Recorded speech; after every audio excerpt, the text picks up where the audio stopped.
Hi guys, welcome to my YouTube channel Study Less, Study Smart.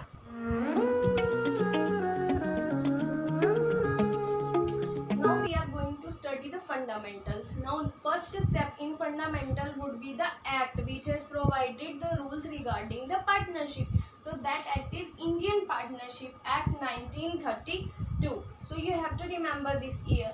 The Indian Partnership Act 1932. Now this act has provided the definition of partnership. Now what is that definition? In that definition you have to remember only two key points, that is relation and agree to share profit and losses. Now how you would make the sentence? The partners who have certain relations and have agreed to share profit and losses in a certain ratio is called partnership. That's it. Then partnership deed. Now it is always best to have a duly signed partnership or partnership agreements before starting the partnership. So that written document which has been signed by all the partners and have agreements, that is called partnership deed. Now is it compulsory to have a partnership deed? The answer is no. The law doesn't say you to have a compulsion or it is compulsion to have a partnership deed. Now suppose A, B, C are three partners and A and B are fighting for the profit sharing. How, in which ratio they are going to share the profit, because they don't have partnership deed suppose. Then in that case also this act has provided certain rules that in absence of partnership deed or how you are going to deal with that problems. Okay, अब हम बात करेंगे कि वो rules क्या होते हैं in case of absence of a partnership deed. Now suppose the first one is profit sharing ratio कि भाई उनकी in case of a fighting between A and B as we have discussed in previous section, then how they are going to deal. The solution for that fight was 1:1, that is equal, means they can share the profit as well as the losses in equal ratio. Then interest on capital और drawing. अब ये होता क्या, सबसे पहले तो यही समझते हैं इंटरेस्ट ऑन कैपिटल. कैपिटल क्या होती है कि जो भी बंदा फॉर्म स्टार्ट कर रहा है या फॉर्म में आ रहा है उसको उसमें बिजनेस में कुछ पैसा इन्वेस्ट करना पड़ता है जिसी को हम कैपिटल ही बोलते हैं. अब अगर मान लो मैं पार्टनर हूँ और मैंने किसी फॉर्म में पैसा लगाया तो मुझे उस पर ना इंटरेस्ट मिलता है, ठीक है. और ऐसे ही ड्राइंग क्या है कि अगर मैंने उसी का ही अपोजिट किया, मैंने अगर फर्म से पैसा लिया है तो मुझे उस पर फर्म को इंटरेस्ट देना पड़ेगा, ठीक है. तो इनके रिगार्डिंग लॉ क्या कहते हैं कि आपकी कोई अगर पार्टनरशिप डीड नहीं हुई है तो आप ना तो इंटरेस्ट ऑन कैपिटल दोगे और ना ही आपको इंटरेस्ट ऑन ड्राइंग देना पड़ेगा, ठीक है. थर्ड है salary to a partner.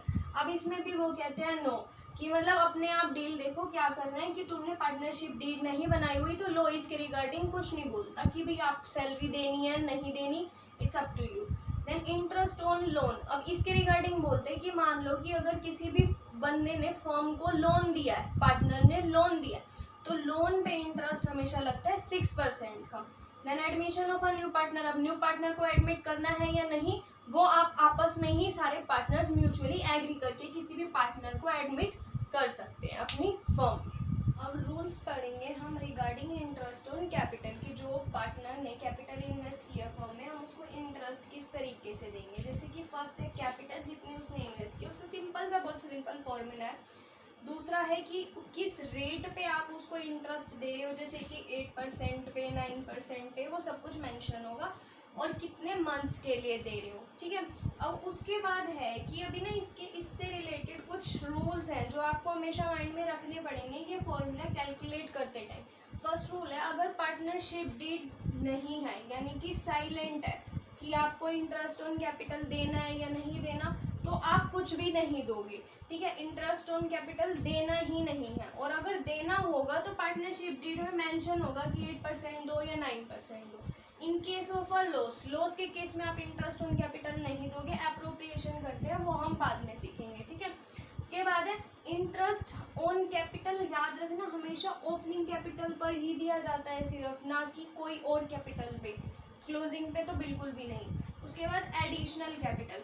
Additional capital यहाँ पर ये कह रहे हैं कि जब भी मान लो स्टार्टिंग में कोई ए है उसने स्टार्टिंग में 1 लाख रुपीज़ बिजनेस में इन्वेस्ट किया था, ठीक है. उसके बाद 6 मंथ्स के बाद वो एडिशनल कैपिटल ले आया 50,000 की, ठीक है. और मान लो कि रेट आपका 8% था, तो आप 1 लाख पे 8% लगाओगे 6 मंथ्स के लिए, फिर 1,50,000 पे ही 8% लगाओगे 6 मंथ्स के लिए।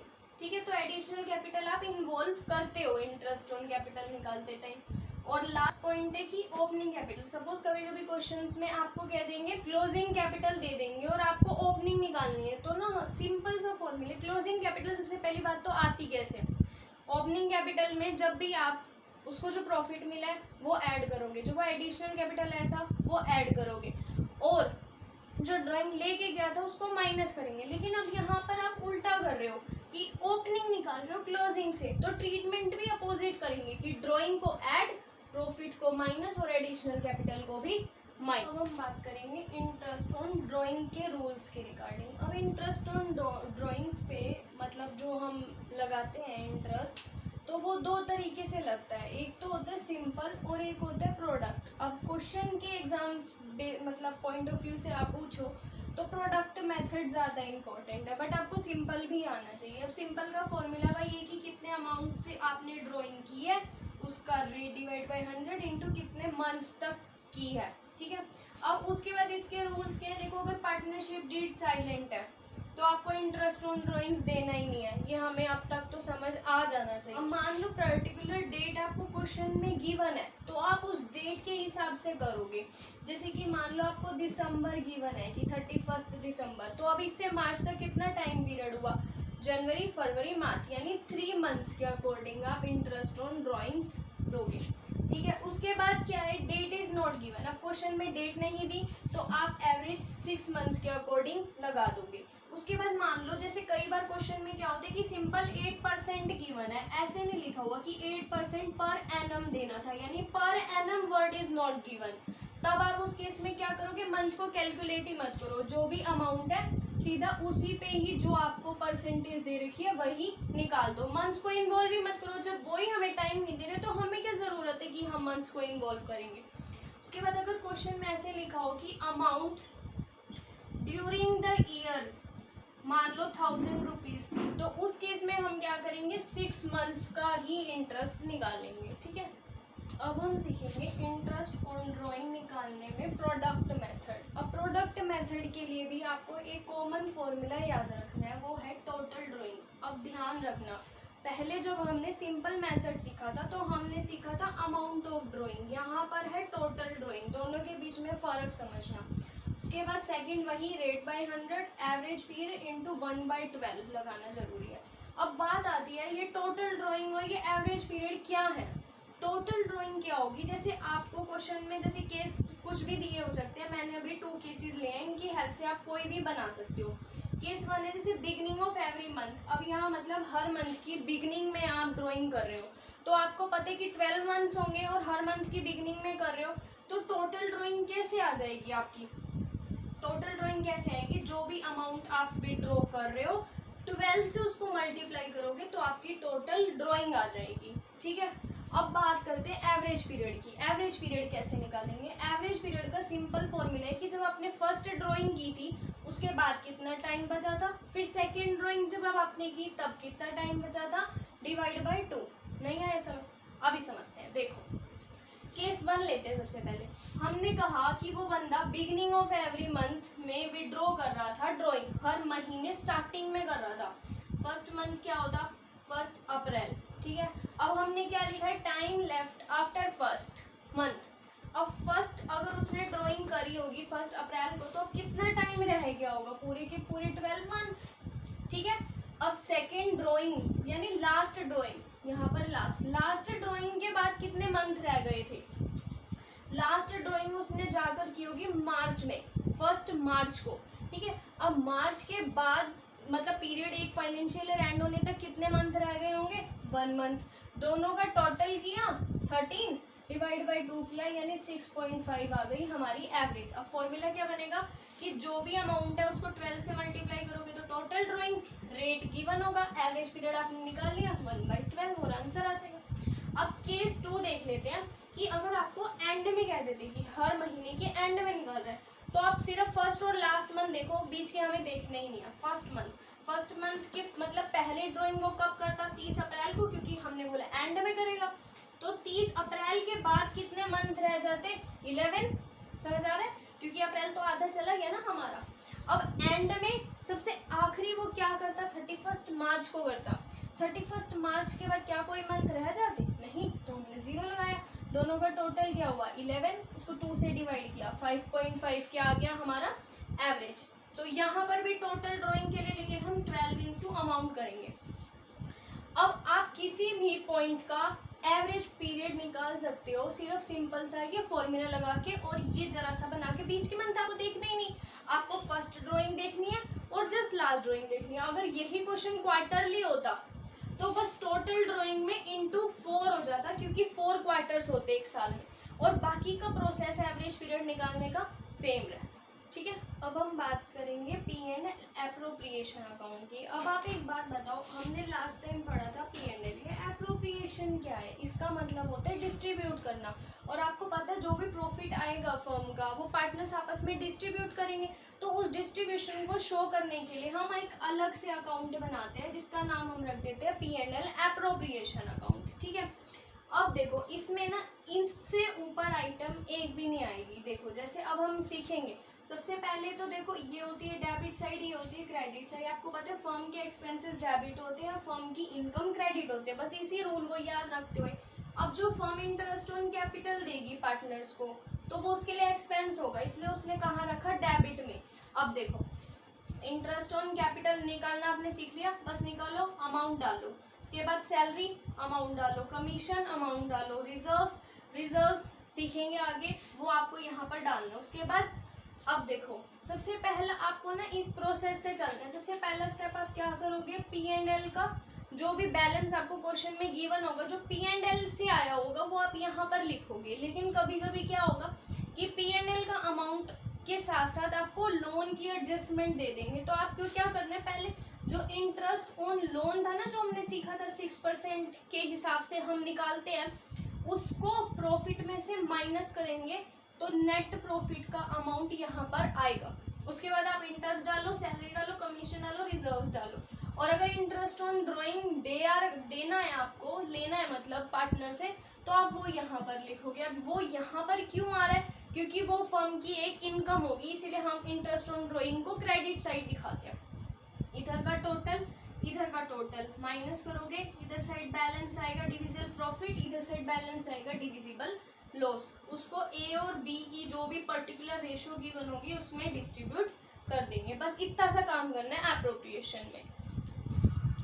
अब हम देखेंगे पार्टनर्स कैपिटल अकाउंट को। अब आपको इस कैपिटल अकाउंट में कुछ नहीं, बस एक रूल याद रखने कि अगर जो भी आइटम्स अगर कैपिटल का बैलेंस कम करती हैं तो वो डेबिट साइड में आएंगी, और जो भी आइटम्स कैपिटल का बैलेंस इंक्रीज करती हैं वो क्रेडिट साइड में आएंगी। अब सबसे पहले तो सबको ही बता दें कि कैपिटल अकाउंट में बैलेंस उतरेगा, तो अगर तो बैलेंस क्रेडिट है तो वो बैलेंस बाय बैलेंस सीडी होगा, अगर डेबिट है तो टू बैलेंस बीडी। अब पहले डेबिट की आइटम्स की बात करते हैं। यहाँ पर वो आइटम्स आएंगी जो भी हमारी कैपिटल का बैलेंस कम करेंगी, तो ड्राइंग से हमारी कैपिटल डिक्रीज होएगी, इसलिए डेबिट में। इंटरेस्ट ऑन ड्राइंग्स आपको कंपनी को देना पड़ेगा, पार्टनर्स को देना पड़ेगा, तो वो यहाँ पर इसीलिए डेबिट में। अगर आपको P&L में एप्रोप्रिएशन से लॉस मिल रहा है तो वो भी डेबिट में। क्रेडिट में क्या आएगा, अगर आपने कैपिटल एडिशनल लाई है तो उससे आपका बैलेंस इंक्रीज हो जाएगा, इसीलिए क्रेडिट में। आपको इंटरेस्ट ऑन जो कैपिटल मिलेगा उससे आपकी कैपिटल का बैलेंस इंक्रीज हो जाएगा, इसलिए क्रेडिट। अब अगर सैलरी वगैरह भी आपको कुछ मिलती है उससे आपकी कैपिटल का इंक्रीज ही एक तरह से माना जाता है, तो इसीलिए वो भी क्रेडिट में। और अगर आपको एप्रोप्रिएशन से प्रॉफिट मिला है तो ऑब्वियसली वो आपकी कैपिटल का बैलेंस इंक्रीज करेगा, इसीलिए क्रेडिट में। और यहाँ पर क्या आता है, लॉस, ये प्रॉफिट है, प्रॉफिट। ठीक है, बस इतना सही है कैपिटल अकाउंट। अब हम सॉल्व करेंगे एक क्वेश्चन जो कि आपकी स्क्रीन पे ये रहा।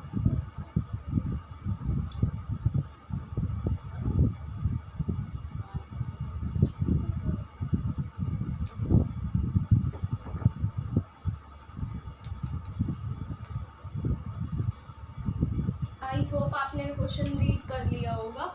और अब हमने इसके कुछ इंपॉर्टेंट पॉइंट्स लिखे हैं जो कि एक बार जस्ट डिस्कस कर लेते हैं। सबसे पहले तो उस क्वेश्चन में रेशो गिवन थी, प्रॉफिट शेयरिंग रेशो, शिव और हरि की, दैट इज 3:2। बस हमने सिंपल नोट कर लिया। उसके बाद सैलरी दे रहे थे हर पार्टनर को पर क्वार्टर। आपको मैंने बताया था इंटरेस्ट ऑन ड्राइंग के टाइम पे कि एक साल में 4 क्वार्टर होते हैं। इंटरेस्ट ऑन कैपिटल 8% देना है, ड्राइंग 10%, प्रॉफिट दिया हुआ है आपको बनाना है P&L एप्रोप्रिएशन और कैपिटल अकाउंट, जिनमें ओपनिंग बैलेंस गिवन है, हरी के एडिशनल कैपिटल है और ड्राइंग गिवन है। अब ना हम एक प्रोसेस से स्टार्ट करेंगे क्वेश्चन, ठीक है। हमारा मेन जो पॉइंट या फिर हम कह सकते हैं हमारा मेन कंसंट्रेशन जो रहेगा वो P&L एप्रोप्रिएशन अकाउंट में बनाना है, इस पे नहीं। ये तो सिर्फ कॉपी पेस्ट करना है हमें। जैसे देखो अब P&L एप्रोप्रिएशन में मैंने आपको स्टेप वाइज बताया था कि सबसे पहले हम P&L अकाउंट का बैलेंस उतारते हैं।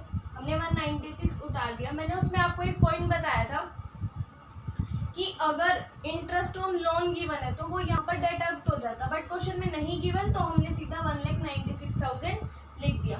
अब उसके बाद देखो सेकंड स्टेप क्या था, मैंने बताया था जो भी कंपनी के जो भी पार्टनर्स के एक्सपेंसेस होंगे वो डेबिट में आएंगे। मतलब जो पार्टनरशिप के लिए एक्सपेंसेस होते हैं वो हमेशा डेबिट में आते हैं, ठीक है। तो देखो उन्होंने कहा था वो सैलरी दे रहे हैं हर पार्टनर को, यानी शिव और हरि दोनों को 5,000 रुपीज़ पर क्वार्टर मैंने आपको बताया कि 4, तो 5,000 इंटू 4 कितना हो जाएगा 20,000, तो यानी कि 20,000 शिव और 20,000 हरि को, तो टोटल कितना दे दिया 40,000। उसके बाद उन्होंने कहा इंटरेस्ट ऑन कैपिटल देना है 8% पर एनम, ठीक है। अब देखो ओपनिंग कैपिटल आपको दी हुई है 5 लाख और ये लाया कौन है, हरि लाया है, यानी कि शिव की तो जो सीधा 5 लाख थी उस पे 8% लग जाएगा पूरे साल के लिए, ठीक है। तो वो कितना हो जाएगा 5 लाख इंटू 8/100 40,000, ठीक है, जो कि यहाँ पर 40,000 लग गया। अब बात करते हैं हरि की, ठीक है। हरि की ओपनिंग कैपिटल थी तो 2 लाख हमने लिख दिया। अब उसमें 8% देना था, लेकिन वो बीच में एडिशनल कैपिटल लाया 1 जुलाई को। तो देखो जुलाई तक कितने मंथ्स बनते हैं, अप्रैल मई जून, 3 मंथ्स, यानी 2 लाख पे 8% लगेगा 3 मंथ्स के अकॉर्डिंग और एडिशनल कर देंगे। अब जब वो 1 लाख फॉर्म में एडिशनल ले आया होगा, अब उसकी कैपिटल कितनी होगी 3 लाख, तो 3 लाख पे लगाएंगे 8%, बाकी रिमेनिंग 9 मंथ्स के लिए। और जब आप इसको कैलकुलेट करोगे तो आंसर 22 आएगा, तो टोटल आपने कितना दे दिया 62। अब थर्ड बात करते हैं, इंटरेस्ट ऑन ड्राइंग लगाना था 10% और आपको ड्राइंग भी गिवन है 12 और 10 ड्यूरिंग द ईयर। अब कोई मुझे बता सकते हैं कि ड्यूरिंग द ईयर का क्या रूल बताया था मैंने लास्ट वीडियोस में? हमने सीखा था ड्यूरिंग द ईयर में हमेशा 6 मंथ्स का इंटरेस्ट लगता है। तो यहाँ पर आप 10% फुल ईयर का नहीं लगाओगे, 6 मंथ्स का लगाओगे, यानी 12,000 का 10% हुआ 1,200 और 6 मंथ्स के लिए हो गया 600। सिमिलरली आप शिव का निकालोगे जो कि टोटल आ जाएगा 1100। यहाँ का टोटल करोगे माइनस करोगे यहाँ के टोटल से, या आपका प्रॉफिट जो आपने 3:2 में शिव और हरि में डिस्ट्रीब्यूट कर दिया। ये काम होते ही बस 2 मिनट का काम है। क्या करना है, कैपिटल अकाउंट में आ जाओ। रूल याद है, डेबिट डिक्रीज होने पे, क्रेडिट इंक्रीज होने पे। बैलेंस बीडी, सबसे पहले बैलेंस आपके दोनों ही क्रेडिट थे तो 5 लाख 2 लाख 5 लाख 2 लाख हमने लिख दिया, ठीक है। उसके बाद देखो अब यहाँ पर जो भी आपको कंपनी प्रोवाइड कर रही है वो आपकी कैपिटल को इंक्रीज करेगी। यहाँ से आपको सारी चीज़ें यहाँ लिखनी है। आपने पहले सैलरी लिख दिया, इंटरेस्ट ऑन कैपिटल लिख दिया, प्रॉफिट लिख दिया, ठीक है। अब आपने यहीं पे जब सब कुछ बांटा हुआ था 3:2 में, मतलब प्रॉफिट 3:2 में और बाकी सब जो उनके अकॉर्डिंग क्वेश्चन में गिवन था, सबको बस उठा के रखते जाओ। शिव के नीचे शिव की सारे अमाउंट्स और हरि के नीचे हरि के सारे अमाउंट्स। उसके बाद सिमिलरली यहाँ पर जो आपने इंटरेस्ट ऑन ड्राइंग्स दिया है वो भी तो आएगा ना उधर, इंटरेस्ट ऑन ड्राइंग्स। और याद रखना हमेशा ड्राइंग्स हमेशा आती है कैपिटल अकाउंट में, क्योंकि वो आपके बैलेंस को, कैपिटल के बैलेंस को डिक्रीज करती है। तो हमने यहाँ पर सीधा ड्राइंग्स पे डाल दी, दोनों का बैलेंस किया, बैलेंस भी दिया गया बस। तो आपका मेन फोकस होना चाहिए एप्रोप्रिएशन पे, ना कि कैपिटल पे। यहाँ से सारी चीज़ें ही बस आपको कॉपी पेस्ट करनी होती कैपिटल में। तो इतना सा ही टॉपिक है हमारा एप्रोप्रिएशन और कैपिटल अकाउंट का। एक और चीज़ है कि कैपिटल अकाउंट 2 तरह के होते हैं, फ्लक्चुएटिंग और फिक्स्ड। ये जो हमने क्वेश्चन किया है वो फ्लक्चुएटिंग का किया है। दैट मीन्स कि जो आपकी ओपनिंग कैपिटल थी वो एंड में फ्लक्चुएट होके अलग बन गई, वो सेम नहीं रही, लेकिन अगर फिक्स्ड अकाउंट होता तो हम क्या करते, कैपिटल अकाउंट में बस बैलेंस बीडी डालते, एडिशनल कैपिटल डालते और सेम उसको कैरी फॉरवर्ड कर देते, और जो ये बाकी ट्रांजेक्शन थी सैलरी इंटरेस्ट ये सब हम ये सब डालते करंट अकाउंट में। बस दोनों में इतना फर्क है, कुछ ज़्यादा फर्क नहीं है। तो ये था appropriation of capital account. I hope आप लोगों को ये चीज़ समझ आ गई होगी। तो अब हम सीखेंगे गारंटी का टॉपिक। अब गारंटी का मीनिंग क्या होता है, सबसे पहले तो हम इसी चीज़ को समझते हैं कि गारंटी होती क्या है।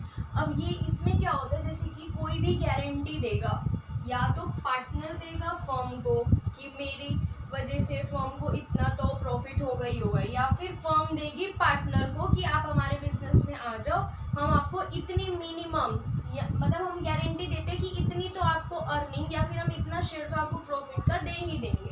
अब जैसे हम इसको दो केसेस में पढ़ते हैं। जैसे अगर तो पार्टनर को किसी ने फर्म ने गारंटी दिया है कि भाई आपका प्रॉफिट ना इससे कम हम मिनिमम कभी नहीं देंगे, आपको गारंटी दे रहे हैं। तो जैसे मान लो बी पार्टनर को ए और सी ने मिलके गारंटी दी थी कि तेरा जो प्रॉफिट होगा ना, मतलब जो बी का प्रॉफिट होगा वो 12,000 से कम कभी भी नहीं होगा, ठीक है। और अगर कम होता है तो जितनी डेफिशिएंसी हो रही है उसको हम इक्वली बियर कर लेंगे हम दोनों, ठीक है। अब मान लो आपने प्रॉफिट P&L एप्रोप्रिएशन बना लिया, उसके बाद प्रॉफिट डिस्ट्रीब्यूट कर दिया। ए के पास आई 10, बी के पास 10 और सी के पास 9,000। अब गारंटी तो बी को आपने पूरे 12 की दी थी, तो आप उसको 2 तो पूरे करके दोगे ना, तो आपने उसको 2 पूरे करके दे दिए तो वो बन गया 12, ठीक है। अब ये आपने कहा था कि अगर कोई भी डेफिशिएंसी होगी तो हम दोनों इक्वली बेयर करेंगे, तो 2,000 का इक्वल 1,000, तो वो ए में से माइनस होगा और सी में से माइनस होगा, तो जो रिजल्टेंट शेयर प्रॉफिट होगा ना वो ये नहीं होगा, अब ये होगा कि 9,000, 12,000 और 8,000। अब अगर इसका अपोजिट हो जाए कि एक पार्टनर बोले आप मेरे को अपनी फर्म में ले लो जैसे कि तैसे, मैं गारंटी देता हूँ कि मेरे आने के बाद फर्म का मिनिमम प्रॉफिट तो इतना होगा ही। जैसे अगर मान लो सी ने गारंटी दिया था फर्म को कि मेरे आने से 12,000 फर्म का मिनिमम प्रॉफिट होगा, लेकिन फर्म का मिनिमम प्रॉफिट जो है ना सिर्फ 10 नहीं आया, 12 नहीं आया उसके आने से, तो हम उसकी कैपिटल से चार्ज करते हैं। इसको डिटेल में अभी हम आगे सीखेंगे, अभी आप बस गारंटी का मीनिंग समझो, ठीक है। तो अब गारंटी के हम 2 केस सीखेंगे। सबसे पहले तो अगर फर्म को प्रॉफिट हो रहा है तो वो गारंटी कैसे देते हैं, और अगर फर्म को लॉस हो रहा है तो वो गारंटी कैसे देते हैं। देखो अगर तो फर्म को प्रॉफिट हो रहा है तो अभी हमने पीछे ही ये क्वेश्चन एग्जांपल किया था जिसमें 10 और 9,000 था और हमने उसकी गारंटी दी थी बी को, सेम वही कॉन्सेप्ट रहेगा। लेकिन लॉस के केस में ना ये कॉन्सेप्ट बिल्कुल चेंज हो जाता है। अब कैसे चेंज हो जाता है, मान लो क्वेश्चन कहते हैं कि ना गारंटी मिली हुई थी वाई को कि उसको मिनिमम 20,000 तो हम देंगे ही देंगे, गारंटी थी ये मतलब ऊपर का, और बाय x/y किस रेशो में देंगे, 4:1 में। ऑलरेडी उनकी रेशो 5:3 थी। अब मान लो कि फर्म को लॉस हो गया 1 लाख रुपए का उसी साल, अब प्रॉफिट तो हुआ ही नहीं, ऑलरेडी ही लॉस हुआ है, तो लॉस को डिस्ट्रीब्यूट करेंगे तो यहाँ P&L एप्रोप्रिएशन नहीं बनेगा, क्योंकि लॉस के केस में P&L एप्रोप्रिएशन नहीं बनता। तो जर्नल एंट्रीज में देखो, सबसे पहले तो हम लॉस जो 1 लाख रुपए हमारा आया हुआ है उसको 5, 3, 2 तीनों में बांट देंगे।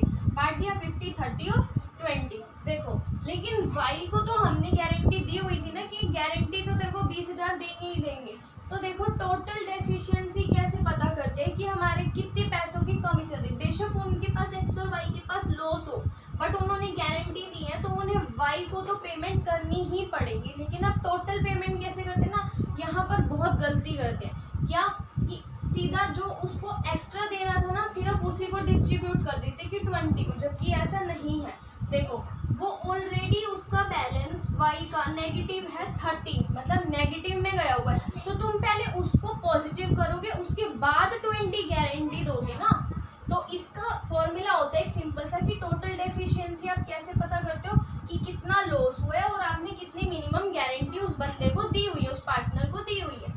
तो उसको लॉस तो हो रहा है 30 का और आपने 20 एक्स्ट्रा उसको गारंटी दी हुई है, तो अब आपको 50,000 देना पड़ेगा। अब 50,000 एक्स और वाई किस रेशो में देंगे, 4:1 में। यही यहाँ पर हुआ 50,000 को जो 4:1 में करेंगे वो इसमें से माइनस करेंगे तो एक्स के पास डेबिट बैलेंस रह जाएगा 40, जेड के पास रह जाएगा 10 और वाई को मिलेंगे 50,000। 20,000 क्रेडिट के, याद रखना, ठीक है। तो ये था guarantee in case of loss, अगर फर्म को लॉस हो रहा है तो कैसे वो करेगी ट्रीट। देखो अभी हमने सीखा था कि गारंटी अगर पार्टनर को दी जाए प्रॉफिट और लॉस के केस में तो उसे कैसे ट्रीट करना है। अब हम देख रहे हैं कि अगर फर्म को गारंटी दी हो किसी पार्टनर ने तो क्या करेंगे। जैसे मान लो फर्म का प्रॉफिट हुआ 1,12,000, बट वाई ने फर्म को गारंटी दी थी कि उसके आने बिजनेस में आने के बाद बिजनेस मतलब पार्टनरशिप फर्म का प्रॉफिट 1,20,000 तो होगा ही होगा, बट हुआ कितना, ओनली 1,12,000। तो ना इसमें बस क्या करना है, आपको P&L एप्रोप्रिएशन के सारे वही रूल्स लगाने हैं, बट स्टार्टिंग में छोटी सी चीज़ करनी पड़ेगी। वो क्या है कि P&L में आप जैसे बैलेंस उतारते थे वैसे ही उतारोगे 1,12,000। अब कितनी डेफिशिएंसी थी 8,000 की, तो वो 8,000 जिसने गारंटी दी है वही बीआर करेगा अपने कैपिटल अकाउंट से, और उसके बाद बाकी सब कुछ सेम करना है। इंटरेस्ट ऑन कैपिटल आपको वही सेम देना है, सैलरी आपको वही सेम देनी है, और उसके बाद वही सेम डिविजिबल प्रॉफिट डिस्ट्रीब्यूट करना है। इस केस में बस एक ये चीज़ और एक्स्ट्रा ऐड हो जाती है, उसके अलावा कुछ भी नहीं। एक गारंटी में जो बहुत ज़्यादा हम कंफ्यूज होते हैं, मतलब एग्जाम्स में भी, वो होता है एक्सक्लूडिंग और इंक्लूडिंग का टॉपिक। इसमें क्या होता है कि क्वेश्चन में ऐसे बोल देंगे कि जैसे कि फॉर एग्जांपल कि आपने बी को गारंटी दी है जिसमें इंक्लूडिंग तो सैलरी है but excluding interest on capital है, तो बच्चे कंफ्यूज हो जाते हैं। मैं खुद बहुत ज़्यादा कंफ्यूज हो जाती थी उसको इसका याद कैसे रखने। जैसे मान लो बी को ना आपने गारंटी दी थी 75,000 के लिए, ठीक है, लेकिन उस 75,000 की रूल्स क्या थे कि उसमें इंक्लूडिंग तो सैलरी थी but excluding interest on capital था। तो एक्सक्लूडिंग को तो कुछ नहीं करते, इंक्लूडिंग को प्लस करते हैं, बस ये दो चीज़ें याद रखो। एक्सक्लूडिंग नहीं करते, इंक्लूडिंग प्लस करते हैं। आप देखो कैसे करेंगे। मान लो उसको ऑलरेडी प्रॉफिट मिल रहा था 42,400 का, लेकिन आपने बी को जब गारंटी दी थी ना तो ये कहा था कि आपकी सैलरी को तो ना इंक्लूड करेंगे हम इस चीज़ में, तो आप सैलरी को इंक्लूड कर दो। मान लो उसकी सैलरी 20,000 की, इंक्लूड कर दो। अब एक्सक्लूड करेंगे इंटरेस्ट ऑन कैपिटल को, तो एक्सक्लूड किया उन्होंने तो ऑलरेडी एक्सक्लूड, तो यूज ही मत करो उसको, ठीक है। अब इसका टोटल कितना हो जाएगा 62,400। अब आप इसको कंपेयर करोगे उसकी गारंटी से, और जो अमाउंट मतलब डेफिशिएंस हो जाएगा वो बांट लेंगे ए और सी आपस में, जो भी रेशो इवन होगी। तो इसमें आपको बस एक रूल याद रखना है कि जो एक्सक्लूड करने के लिए कह रहे हैं तो उसको ऑलरेडी एक्सक्लूड है ना, मत इंक्लूड करो, लेकिन जो वो कह रहे हैं कि इंक्लूड करो तो उसको इंक्लूड कर दो। बस इसमें कंफ्यूज होने वाली कोई बात ही नहीं है। तो यहाँ तक था हमारा चैप्टर 1 फंडामेंटल। तो आई होप गाइज आपको मेरी वीडियो फंडामेंटल्स की सारे पार्ट्स अच्छे लगे होंगे, और मेरा कॉन्सेप्ट स्टडी लेस और स्टडी स्मार्ट भी अच्छा लगा हो तो please do like, subscribe, share and comment. Thank you.